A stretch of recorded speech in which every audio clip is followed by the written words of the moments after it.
जब मूसा पहाड़ से नीचे उतर के आया तो उसके चेहरे में एक रोशनी थी, चमक थी।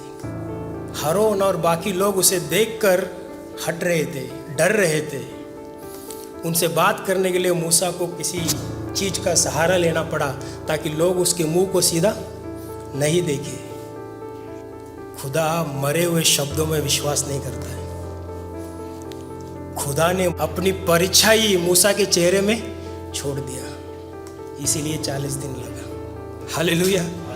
40 दिन 40 रात के बाद जब मूसा ऊपर से नीचे आया, उसके चेहरे में रोशनी और चमक, खुदा की परछाई मूसा के चेहरे पर।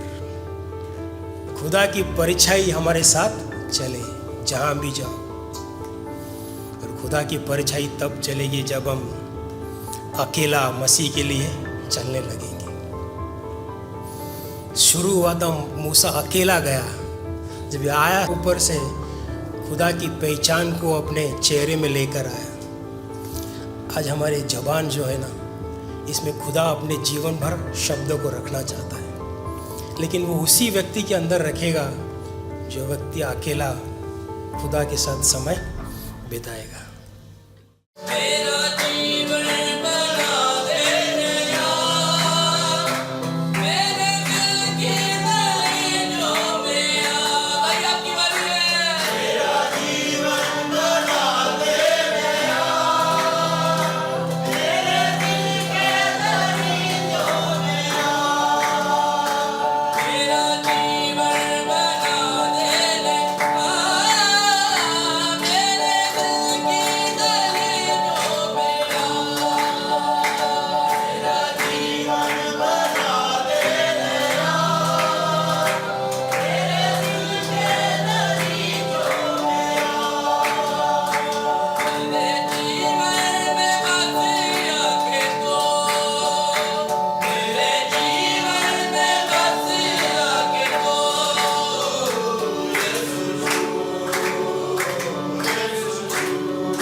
निर्गमन में 34वां अध्याय में खुदा मूसा को बोलता है कि मूसा, सीना के पहाड़ के चोटी में तू अकेला 2 टैबलेट लेकर, मतलब उस ज़माने में किताब नहीं होता था तो लोग टैबलेट में पत्थर में लिखा करते थे, तो मैं तुझे कुछ बताने जा रहा हूँ जो तुझे लिखना होगा, लेकिन सीना के पहाड़ के चोटी में तू पहुँच। क्या लेकर? 2 टैबलेट लेकर, 2 पत्थर लेकर पहुँच। लेकिन तू अकेला आएगा, किसी को साथ नहीं लाएगा। और इतना भी याद रख कि उस पहाड़ के थोड़ा दूर दूर तक कोई पशु या कोई जानवर, कोई भेड़ बकरी, कोई भी नहीं होना चाहिए। आमीन। तू अकेला कहाँ पर आ? चोटी पर आ। आमीन। हालेलुया। जब इस वचन को मैंने पढ़ा, मेरे मन में एक सवाल उठा, यदि हम होते तो खुदा को हम किस प्रकार का जवाब देते? मुझे अकेला ही आना है क्या खुदा? मेरे साथ इतने लोग हैं, वो टैबलेट को उनको उठाने दो, आगे मैं आता हूँ। कल ही तो आपने बोला आज ही आना है क्या? 2 दिन का समय दो। या हम ये भी पूछ सकते थे, अब वहाँ आकर क्या करना पड़ेगा खुदा? कितना दिन रहना पड़ेगा? मेरा खाने पीने का क्या? खाना पीना लेकर आऊँ? ये सब सवाल एक व्यक्ति करता था। आमीन।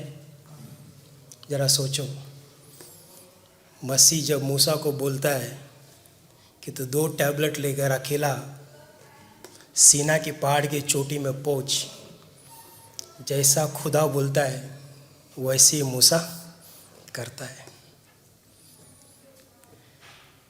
खुदा कुछ काम के लिए अपने को अगर अकेला बुलाया ना,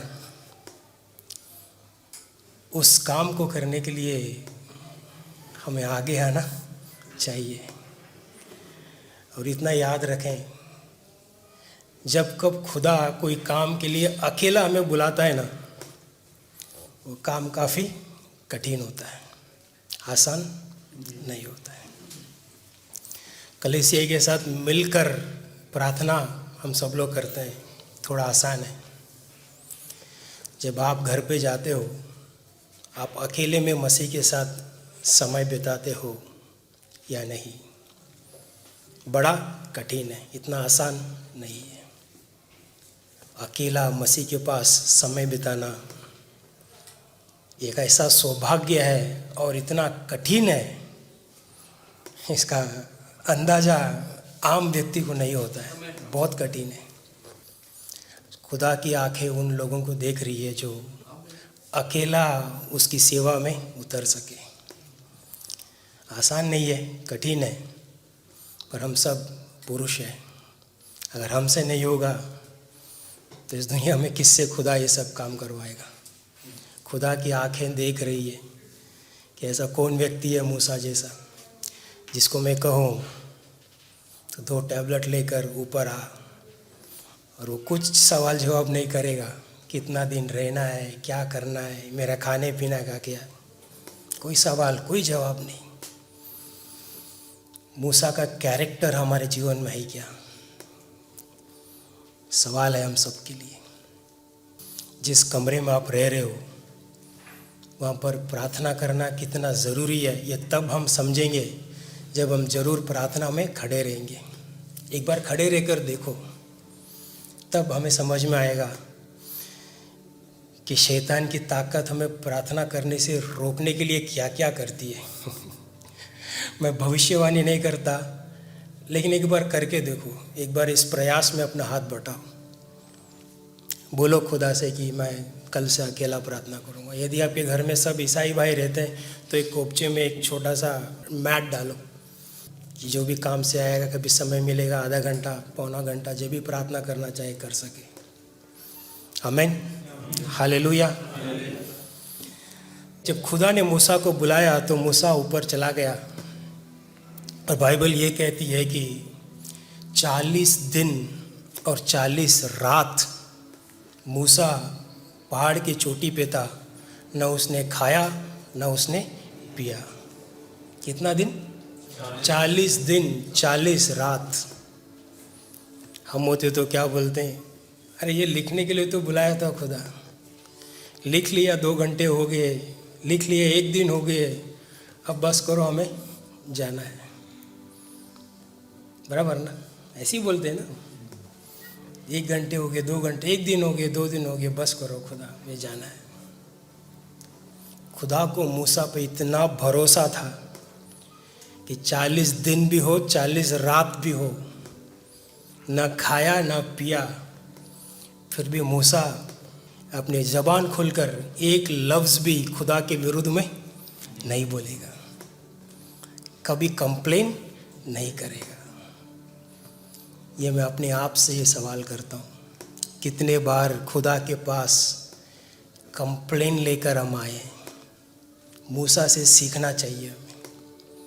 40 दिन 40 रात एक पहाड़ की चोटी पे मसीह ने बुलाया और मूसा वहाँ पर अपने समय मसीह के साथ बिताया।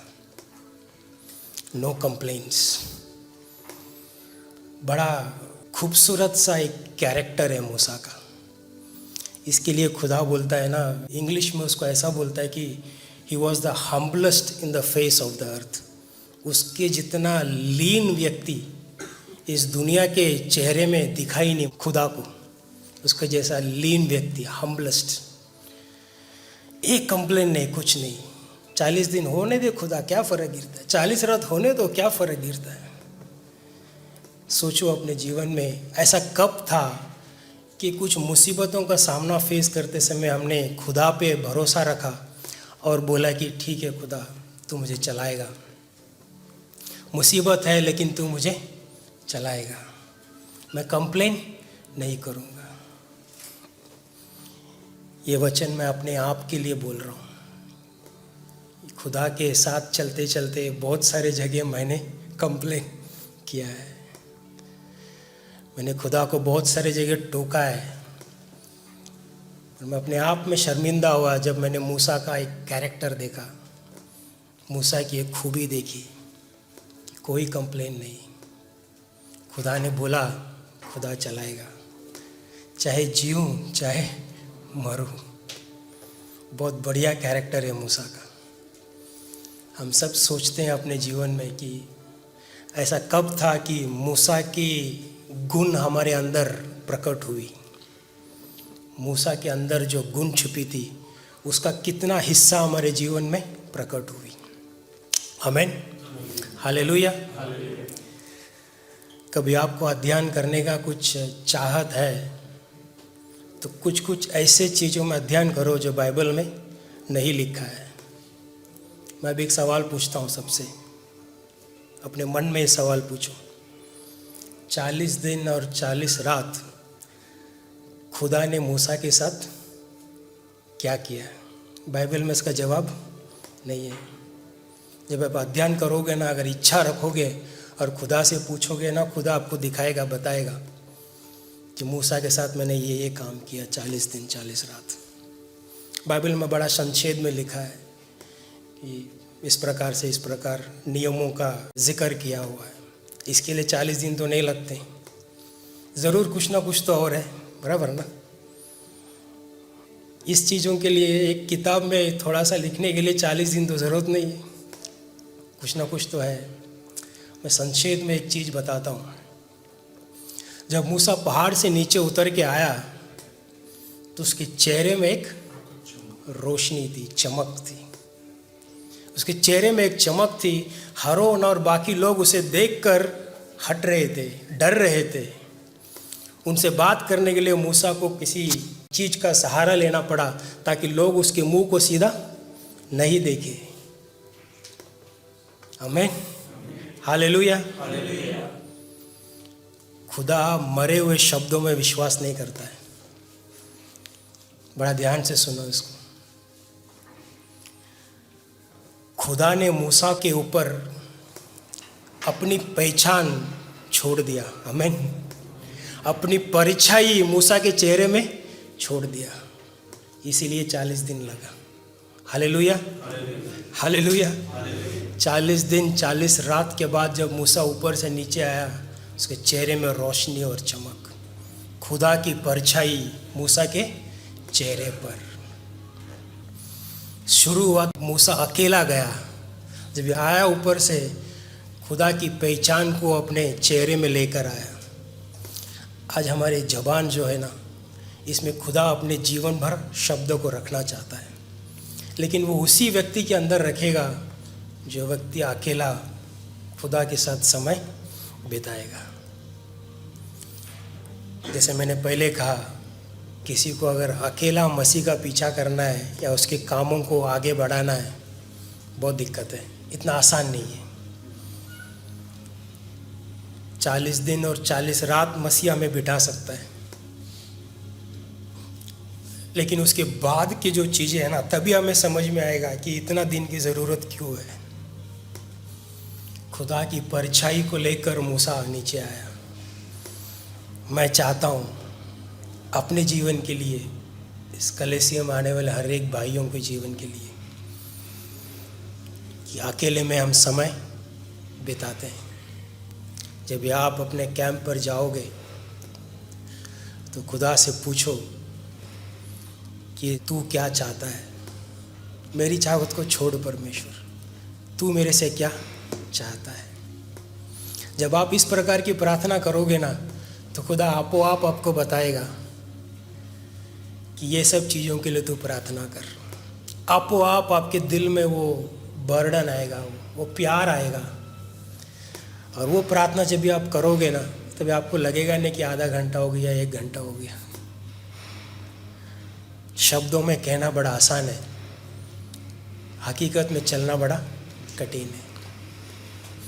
लेकिन चलने का कोशिश हमें ज़रूर करना चाहिए। इसका ये मतलब नहीं है कि ये सब होगा नहीं, मैं घर जाके सो गया नहीं। हर एक भाइयों से मेरी अनुरोध है कि अकेले में हम खुदा के साथ समय बिताएं, उसकी परछाई बनकर इस दुनिया में जिए। अगर खुदा को सिर्फ उसके 10 नियमों को लिखना था तो लिख के दे देता था 10-20 मिनट में, आधा घंटा में। इससे मालूम पड़ता है ना कि खुदा सिर्फ शब्दों में विश्वास नहीं करता है, अपने सामर्थ्य में विश्वास करता है। उसके सामर्थ्य से मूसा को उसने पूरा सजाया और फिर नीचे भेजा। आमीन, हालेलुया। खुदा सिर्फ शब्दों में नहीं रहता है। हम पीएचडी पढ़ सकते हैं या फिर हम बहुत बड़ा डॉक्टरेट पढ़ सकते हैं, हमारे जो वर्ड्स है सुनने के लिए बहुत तारीफ बटोर सकती है, लेकिन वो शब्द अगर मरे रहेंगे ना, कोई काम का नहीं। सिर्फ आपकी वाहवाही होगी उस शब्दों में, लेकिन वो शब्दों में अगर जीवन रहेगा ना, जो अंधकार में रहने वाले लोग हैं उसको खुदा के मसीह के अंदर लेकर आएगा। इस मकसद को अगर हम जानते हैं तो अकेले में मसीह के साथ समय बिताना ज़रूरी है। अब बिता कर देखो, आगे का किस्सा आपको बहुत इंटरेस्टिंग रहेगा, बहुत इंटरेस्टिंग रहेगा। राजा महाराजा के कोठे के अंदर रहने वाला शैतान भी मसीह के लहू से कांपता है। तो हमारा जो घर है बहुत छोटा चीज़ है, अगर शैतान का जमावड़ा उधर है तो वो ये बताता है कि वहाँ पर एक मूसा नहीं है। कोई बुरा ना माने भाई, माफ़ी के साथ इसे कहता हूँ मैं कि खुदा के सामने हमें अलग से समय बिताना ज़रूरी है, प्रार्थना करना ज़रूरी है। जब जो प्रार्थना करो तुम्हारे सामने शैतान की ताकत तुम्हें रोकेगी। भविष्यवाणी नहीं कर रहा हूँ, आप कोशिश करो, आपको अपना अनुभव बताएगा, मुझे बताने की ज़रूरत नहीं है। आखिर में एक चीज़ मैं बताकर अपनी वाणी को विराम देता हूँ। स्पेसिफिकली ये मैं अपने आप के लिए बता रहा हूँ। खुदा के काम हम जब भी करते हैं, चाहे वो गाना हो, सिंगिंग हो, वचन बांटना हो, या फिर गवाही देना हो, या फिर हम प्रार्थना करने वाली चीज़ हो, कभी हम ये नहीं समझें कि हम किसी पर मेहरबानी कर रहे हैं। अपने जीवन में इस गलती को मैंने बहुत किया है और मैं शर्मिंदा हूँ इस चीज़ों के लिए। किसी और व्यक्ति को मन में रखकर ये सोचना कि मैंने बड़ी मेहरबानी कर दी, खुदा को अच्छा नहीं लगेगा। सवेरे सवेरे उठ के जाना है, सीना के पहाड़ पे चढ़ना है। अगर मूसा सोचता कि मेरी बहुत बड़ी मेहरबानी है, खुदा बोलता तो नीचे ही बैठ। हमें ये गलती हम कभी नहीं करते। सिर्फ और सिर्फ एक चीज़ करते हैं, खुदा ने बुलाया है और हम करते हैं, दैट्स ऑल। मसीह ने प्रार्थना करने बुलाया, हम प्रार्थना करते हैं। हम इसको नहीं देखते हैं, इसको नहीं देखते हैं, ये चर्च को नहीं देखते हैं, वो चर्च को नहीं देखते हैं। खुदा ने जो दिया है उसी पर फोकस करते हैं। कोई मेहरबानी नहीं है, ये काम मुझे खुदा ने दिया है और उसको मैं उसकी महिमा के लिए ये करता हूँ। आमीन। हम अपनी आंखें बंद करते हैं और प्रार्थना करते हैं। धन्यवाद परमेश्वर खुदावंद, आप हमारे बीच मौजूद थे इसलिए तेरे धन्यवाद करते हैं। जिस वचन को हमने सुना, मूसा की झलक हमारे जीवन में दिखने लगे। इस कमरे में जो भाई आए हैं, हम सबके जीवन में दिखने लगे। अकेला तेरा काम करने के लिए हम आगे बढ़े, चाहे मुश्किलात का सामना करना क्यों ना पड़े, चाहे हम कब कब विफलता की स्थिति में क्यों ना रहे, फिर भी हम आगे बढ़े। हमें शक्ति दे, हमें सामर्थ्य दे। जिस प्रकार मूसा के चेहरे पर तेरी परछाई छप गई थी, इस कमरे में आने वाले हर एक भाइयों के चेहरे में और जुबान में तेरी परछाई छप जाए परमेश्वर। दुनिया के कोई भी कोने में हम जाते हैं तो तेरे नाम के लिए, तेरी महिमा के लिए हम जी सके परमेश्वर, तेरे कामों को आगे बढ़ा सके। जो काम तूने दिया है उसी पर फोकस करें, किसी और व्यक्ति पर, किसी और चीज़ों पर नहीं फोकस करें। प्रभु यीशु मसीह के पवित्र नाम से मांगते हैं, आमीन, आमीन, आमीन।